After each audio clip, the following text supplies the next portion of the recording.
Hey guys, welcome back to my channel. Let's learn with Rajni and I'm your English trainer.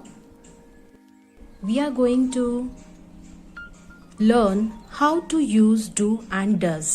आज मैं आपको do and does का सही use करना बताऊंगी. He, she, it, this and that के साथ हम does का यूज करते हैं. He and she क्या है? He और she सिंगल पर्सन है. इट सिंगल थिंग या एनिमल के लिए यूज किया जाता है. वैसे आजकल जो लोग जानवरों से बहुत प्यार करते हैं वो जानवरों के साथ इट नहीं लगाते क्योंकि इट लगता है चीजों के साथ और उनके लिए जानवर दोस्त की तरह होते हैं, तो वो जानवरों के लिए ही शी का यूज करते हैं. दिस और दैट भी किसी तीसरी चीज के तरफ इशारा करते समय यूज करते हैं, तो इन सब के साथ डू नहीं डज का यूज होता है. और बाकी सब के साथ जैसे कि I, you, we, they, these, those do use होगा. लेकिन ये डू और डज यूज कब होता है? ये यूज होता है प्रेजेंट सिंपल टेंस में. लेकिन ये प्रेजेंट सिंपल टेंस क्या है अभी बताती हूँ. लेकिन उससे पहले एक बात, प्रेजेंट सिंपल टेंस में यदि डज आता है तो ठीक है, लेकिन यदि डज नहीं आता है तो जो es है वो वर्ब के साथ लग जाता है और वहां जाकर वो रूप बदलता रहता है. यदि आपको रूल्स याद नहीं हो तो आप धीरे धीरे प्रैक्टिस करते जाओ तो आपको समझ आता जाएगा कि कौन से वर्ड के साथ एस लगता है और किसके साथ es. Friends, practice makes a man perfect. Practice के साथ ये आपके टंग पर आ जाएंगे और आपको रूल्स याद करने की जरूरत नहीं पड़ेगी. अब देखते हैं प्रेजेंट सिंपल टेंस क्या है. प्रेजेंट सिंपल टेंस तब यूज किया जाता है जब हमें ये कहना हो कि हम ऐसा करते हैं, ये नहीं कि सिर्फ उसी वक्त कर रहे हैं. जैसे किसी कंपनी के द्वारा अपने कस्टमर को बताना कि हमारी कंपनी अच्छी सर्विसेज देती है. जैसे अपने बॉस को बताना कि मैं अक्सर ऑफिस में देर तक रुकती हूँ. जैसे अपनी मम्मी को बताना कि मैं खाना टाइम से खा लेती हूँ. तो ये वो सेंटेंसेस हैं जिनसे आप कहते हो कि मैं ऐसा करती हूँ, करता हूँ, या तुम ऐसा नहीं करते, या वो ऐसा करते हैं क्या. ये सेंटेंसेस यूज होते हैं अपनी हॉबीज के बारे में बात करते हुए, यानी कि आप अपनी रुचि, अपने शौक के बारे में बात करते हुए. इसी तरह से इन सेंटेंसेस को अपनी पसंद, लाइक्स और डिसलाइक्स के लिए भी यूज किया जाता है. जैसे मैं चेस खेलती हूँ, क्या तुम गाते हो? मैं पेंटिंग नहीं करती हूँ. ये सेंटेंसेस हम अपनी हैबिट्स के बारे में बताते समय यूज करते हैं. जैसे कि मैं अखबार पढ़ती हूँ, क्या तुम चाय पीते हो? वो घर साफ नहीं रखती है. और यहाँ हम सिर्फ इंसानों की बात नहीं करते, हम जानवरों और चीजों की बात भी करते हैं. जैसे कि बिल्लियां दूध पीती हैं, सूरज वेस्ट में ढलता है, गर्मी से बर्फ पिघलती है. इन सेंटेंसेस को हम यूज करते हैं अपनी ख्वाहिशों यानी कि डिजायर्स की बात करने में. जैसे कि मैं लंदन जाना चाहती हूँ, तुम क्या चाहते हो? वो मूवी देखना चाहती है.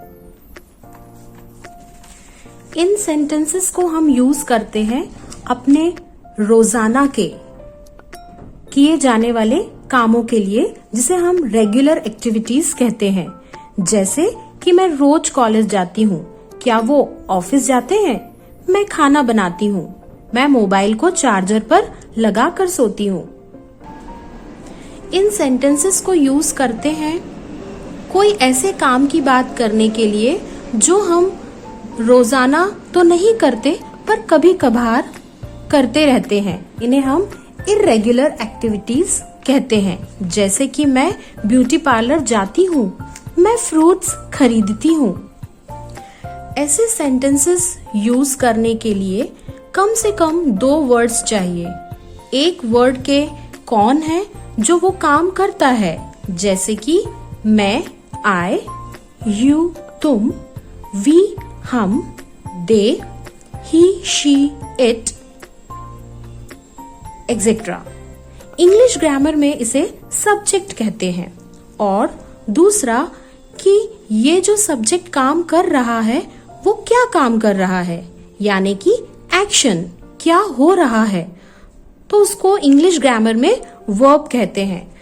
फ्रेंड्स, मैंने प्रीवियस वीडियो में आपके साथ आपको वर्ब्स सिखाए थे, तो मैं उसका लिंक आपको शेयर कर दूंगी, तो आप वो वीडियो देख सकते हैं। चलिए अब हम कुछ सेंटेंसेस देख लेते हैं।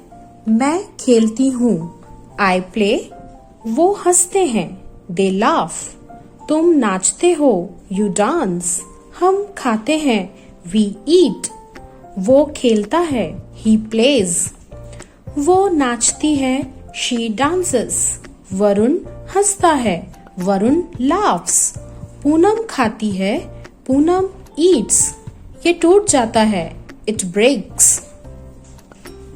वैसे तो ये सेंटेंसेस करेक्ट हैं, लेकिन यदि हम चाहें तो इसमें हम और इंफॉर्मेशन ऐड कर सकते हैं, subject plus verb plus object लगाकर। फॉर एग्जाम्पल, मैं क्रिकेट खेलती हूँ, आई प्ले क्रिकेट, वे मुझ पर हंसते हैं, दे लाफ एट मी, तुम अच्छा नाचते हो, यू डांस वेल, हम पिज्जा खाते हैं, वी ईट पिज्जा। अब हम देखते हैं कि इन सेंटेंसेस को नेगेटिव तरीके से कैसे बोला जाता है। हम कैसे कहते हैं कि हम ऐसा नहीं करते या ऐसा नहीं होता। ऐसे सेंटेंसेस को बनाने के लिए हमें चाहिए सब्जेक्ट और इसके बाद डू नॉट या डज नॉट। डज नॉट हम लगाते हैं he, she, it, this and that के साथ। मैं क्रिकेट नहीं खेलती हूँ, I do not play cricket, वे मुझ पर नहीं हंसते, they do not laugh at me, वो अच्छा नहीं नाचती है, she does not dance well, यह टूटता नहीं है, इट डज नॉट ब्रेक। देखते हैं कि इन्हीं सेंटेंसेस को यदि क्वेश्चन की तरह पूछा जाएगा तो जैसे क्या वो ऐसा करते हैं, क्या तुम ऐसा करते हो, क्या मैं ऐसा करती हूँ, तो ये सेंटेंसेस किस तरह से बनाए जाएंगे। ऐसे सेंटेंसेस को बनाने के लिए जिनमें हम क्वेश्चन पूछ रहे हो, ऐसे सेंटेंसेस में हम सब्जेक्ट के पहले डू और डज को लगाते हैं। क्या मैं क्रिकेट खेलता हूँ, डू आई प्ले क्रिकेट, क्या वो मुझ पर हंसते हैं, डू दे लाफ एट मी, क्या वह अच्छा नाचती है, डज शी डांस वेल, क्या यह टूटता है, डज इट ब्रेक। अब हमने एक सेंटेंस देखा क्वेश्चन वाला, क्या मैं क्रिकेट खेलता हूँ। एक सेंटेंस देखा नेगेटिव वाला कि मैं क्रिकेट नहीं खेलता हूँ। अब इन दोनों को मिलाकर यदि पूछा जाए, क्या मैं क्रिकेट नहीं खेलती हूँ, do I not play cricket. हम शॉर्ट में बातचीत के अंदाज में इसे कह सकते हैं, don't I play cricket. In sentences के बारे में एक मजेदार बात बताती हूँ। हमने देखा इंग्लिश में हर एक्शन के लिए एक वर्ब है, जैसे आई सिंग, मैं गाती हूँ, आई प्ले, मैं खेलती हूँ, आई वॉक, मैं चलती हूँ, आई ईट, मैं खाती हूँ।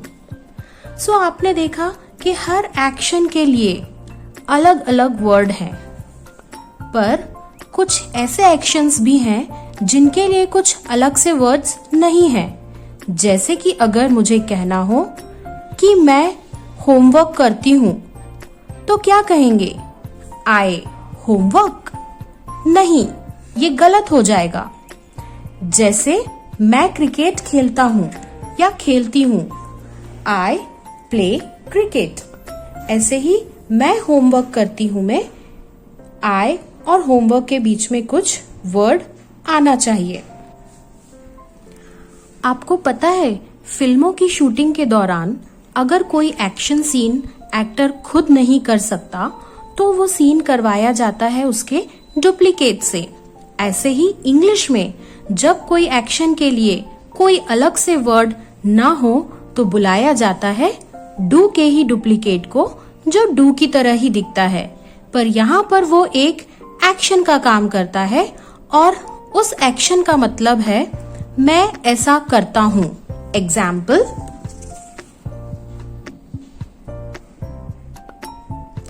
मैं होमवर्क करती हूँ, आई डू होमवर्क।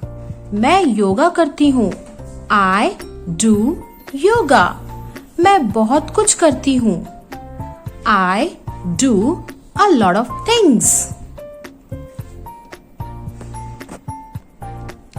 ऐसे सेंटेंसेस को नेगेटिव में बोलते हुए शुरू का डू नॉट ऐसे ही रहता है और बाद में एक और डू लग जाता है।